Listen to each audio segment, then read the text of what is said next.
All right, two more factoring problems that we're going to practice on. This one is already set equal to 0 for you, so we're just ready to go ahead at this point and draw our box. And then we'll come over here for the GCF, the sum, and the product. All right. I picked this one because this one actually does have a GCF.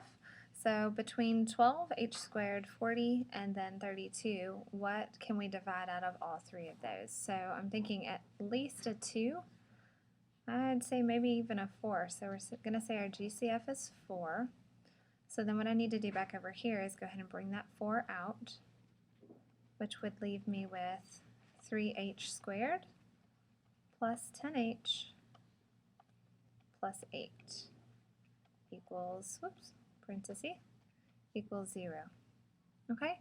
Now, when we're doing the rest of our factoring, I want to be looking at this trinomial right here, not back up to the original. So my sum and my product will actually come from these three terms here.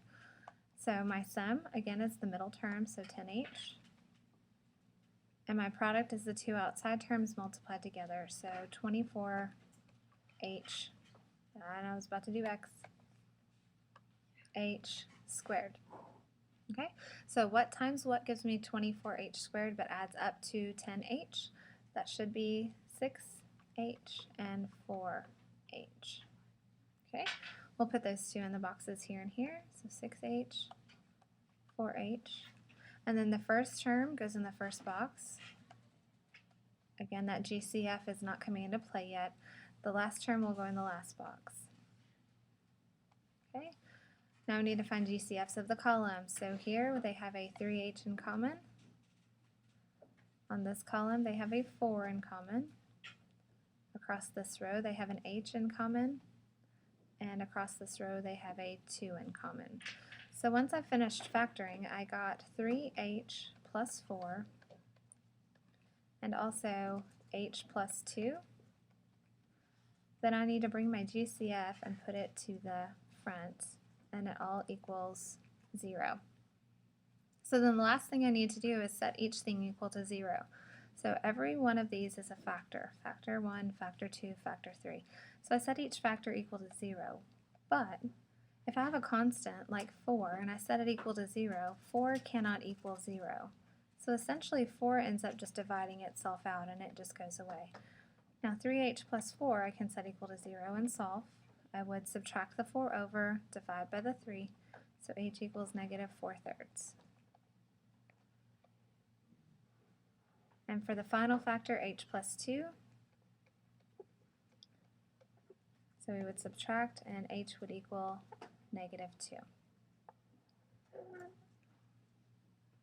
All right? So that takes care of those problems. The last one was one of the challenge problems, problem number 25 on that first worksheet. We need to find the dimensions of the rectangle. So that means I need to actually know what x is here and here in order to solve for x and plug them in so I can figure out dimensions. So what do we know about area of a rectangle? Well, the length times the width is going to give me the area. So what I can actually do is x plus 8 times x plus 3 and set it all equal to 234. Alright, so now we want to multiply all of this together, so we're going to do FOIL. X squared plus 8x plus 3x plus 24 equals my 234. Right? Combine our like terms. So x squared plus 11x plus 24 equals 234.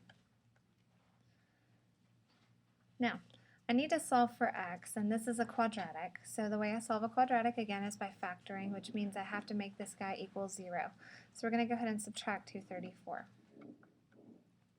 And from here as well.